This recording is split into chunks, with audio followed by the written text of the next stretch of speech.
சோதனை நேயர்கள் அனைவருக்கும் வணக்கம். இன்னைக்கு நம்ம சேனல்ல என்ன பார்க்க போறோம் அப்படின்னு பார்த்தீங்கன்னா, ஜூலை 29ஆம் தேதி ஆடி 13ஆம் நாள் புதன்கிழமை அன்று ஆடி மாத பௌர்ணமியானது வருகிறது. பொதுவாகவே பௌர்ணமி அப்படின்னு சொல்லும்போது அனைவருக்கும் ஞாபகத்திற்கு வரக்கூடிய விஷயம் என்னன்னு கேட்டிங்கன்னா, திருவண்ணாமலை கோவில் கண்டிப்பாக ஞாபகத்திற்கு வருங்க. ஏன்னா லட்சக்கணக்கான பக்தர்கள் இன்றைய அளவும் பார்த்தீங்கன்னா திருவண்ணாமலை கோவிலுக்கு நேரில் சென்று மாதந்தோறும் வரக்கூடிய பௌர்ணமி நாளில் கிரிவலம் சென்று வராங்க. அதுவும் பார்த்தீங்கன்னா இந்த ஆடி பௌர்ணமி ரொம்ப ரொம்ப ஸ்பெஷலான ஒரு பௌர்ணமி. ஆடி மாதம் கடவுள் வழிபாட்டிற்கு ஏற்ற மாதமாக இருக்கும் பொழுது இந்த மாதத்தில் நீங்கள் கிரிவலம் சென்று வரும் பொழுது பல்வேறு விதமான மாற்றங்கள் உங்களை அறியாமலே உங்கள் வாழ்க்கையில் நடந்துடும் அப்படின்னு சொல்லியிருக்காங்க. இந்த ஆடி மாத பௌர்ணமி என்று இந்த மாதிரி முறையில் நீங்கள் வழிபாடு செஞ்சீங்கன்னா உங்கள் வாழ்க்கையில் இந்த மாதிரி மாற்றங்கள் நடக்கும் அப்படின்னு சொல்லியிருக்காங்க. ஸோ அது எப்படி வழிபாடு செய்யணும் என்பதை நம்ம பார்க்கலாம். அது மட்டும் இல்லாமல் இந்த ஆடி பௌர்ணமி நாளிலிருந்து கன்னி ராசி நேயர்களுக்கு என்ன மாதிரியான பலன் கிடைத்திருக்கு என்பதையும் நம்ம பார்க்கலாம். முதல்ல ஆடி பௌர்ணமியுடைய சிறப்பு நம்ம தெரிந்து கொள்ளலாம். ஆடி பௌர்ணமி என்று சிவபெருமானுக்கு திறத்தபால் அபிஷேகம் செய்வது விசேஷமான ஒரு விஷயங்க. இந்த நேரத்துல கருப்பு பட்டாடை, 100 முத்துகள் கோர்த்த மணிமாலை, கரு ஓமத்தம் பூமாலை அணிவித்து மூங்கில் அரிசி பாயாசம் படைத்து வழிபட்டு வந்தீங்கன்னா இப்பேற்பட்ட பகையாக இருந்தாலும் விளைக்கணும் அப்படின்னு சொல்லியிருக்காங்க. இதனாலதான் பாத்தீங்கன்னா ஒவ்வொரு மாதமும் பௌர்ணமி என்று விரதம் இருந்து விளக்கேற்றி வழிபட்டு வந்தீங்கன்னா உங்களுடைய வாழ்க்கையில நற்பலன்களை நீங்க அடைய முடியும் அப்படின்னு சொல்லியிருக்காங்க.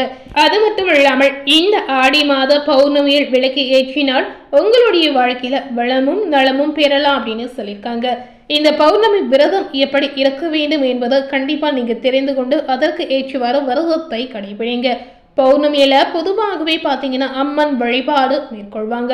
அம்மன் கோவில்களில் சிறப்பு பூஜைகள் செய்வாங்க. அம்மன் கோவில்களில் விளக்கு பூஜை, அன்னதானம் செய்வதும் சிறப்பான ஒரு விஷயமாக பார்க்கப்படுகிறது.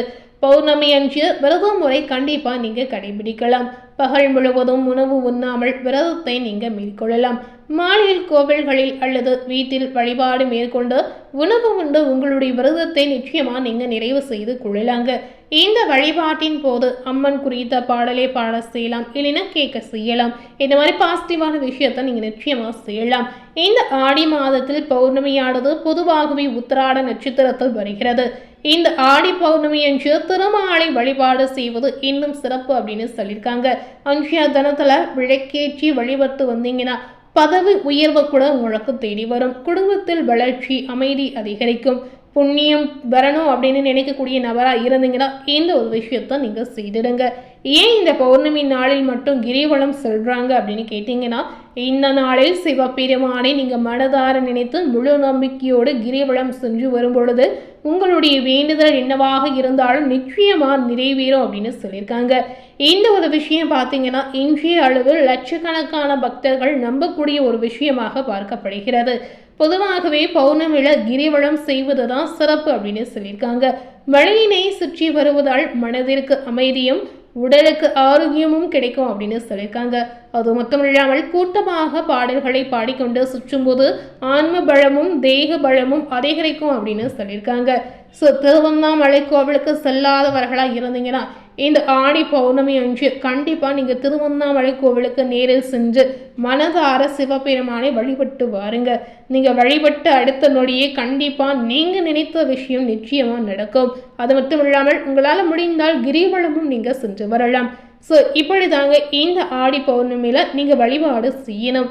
இந்த ஆடி பௌர்ணமி நாளிலிருந்து கன்னி ராசி நேயர்களுக்கு என்ன பலன் கிடைத்திருக்கு என்பதை இப்போ நம்ம பார்க்கலாம். ஆடி மாத கிரக நிலைகளை ஆராய்ந்து பார்க்கும் பொழுது இந்த மாத தொடக்கத்தில் உங்களுடைய ராசிநாதன் புதன் தொழில் ஸ்தானத்தில் தன்னுடைய சொந்த வீட்டில் பலம் பெற்று சஞ்சாரம் செய்கிறார்.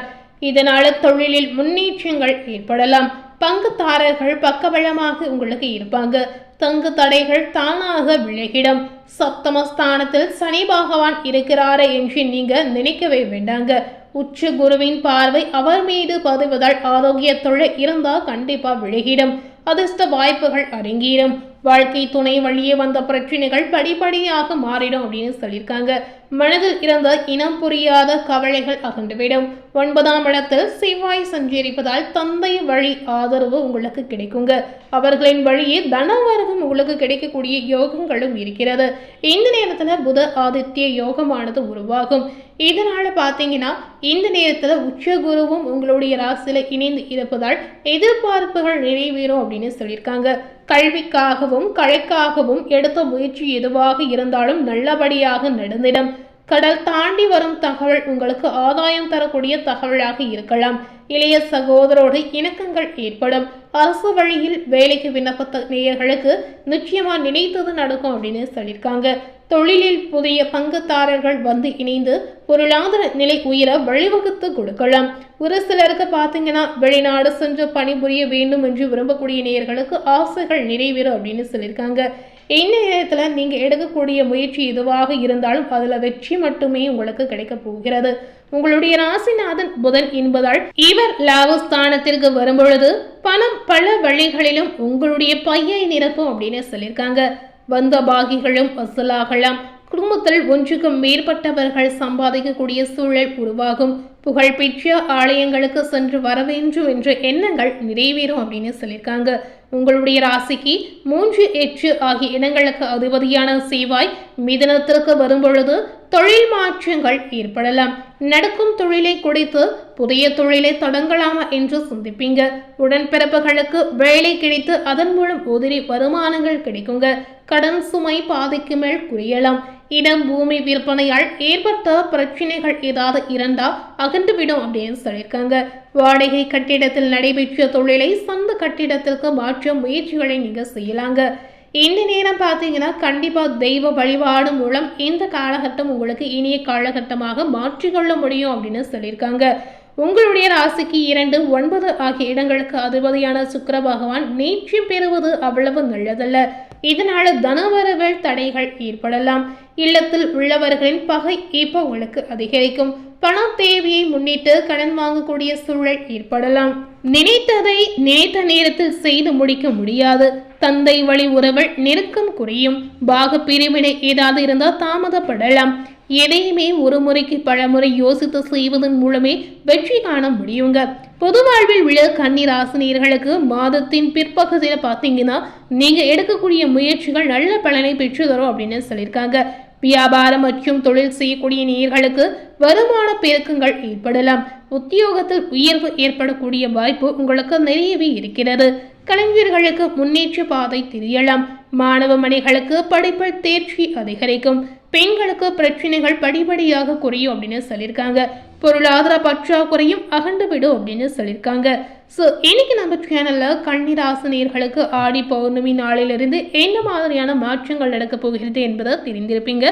மேலும் இது போல புதிய தகவலை தெரிந்து கொள்ளணும் அப்படின்னு நினைத்தீங்கன்னா மறக்காம நம்ம சேனலை சப்ஸ்கிரைப் பண்ணி பக்கத்தில் இருக்கக்கூடிய பெல் பட்டனையும் மறக்காம ப்ரெஸ் பண்ணிடுங்க. தேங்க்யூ.